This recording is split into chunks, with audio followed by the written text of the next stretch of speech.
Pues yo soy una persona bruxista y entonces toda la noche rechinaba los dientes, tenía muchos desgastes, ya tenía férula de descarga durante muchos años, pero aún así pues llegó un momento en que se me quedaba la mandíbula encajada.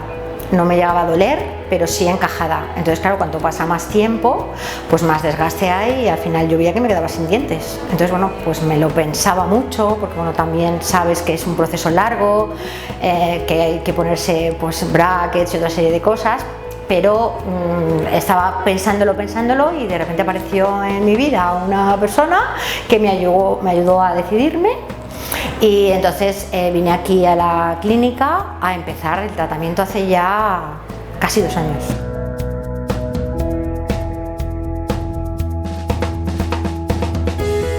Pues la verdad es que me ha sorprendido que una clínica dental tenga el trato que yo he recibido aquí. Un trato muy cercano, muy amigable, muy cariñoso. Me he sentido mimada, cuidada en cada vez que he venido, y eso pues también te hace pues sentir más confianza, estar más a gusto, pensar que hay más garantías, y bueno, pues me he dejado llevar mucho, la verdad.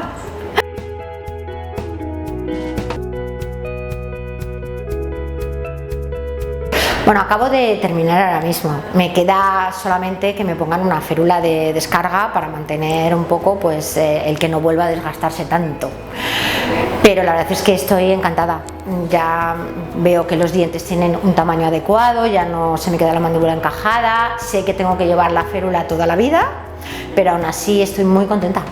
De hecho, me ha cambiado incluso parte de la fisonomía de la cara, que yo no lo pensaba, además, pero y para bien. Entonces, claro, ¿cómo no vas a estar contenta?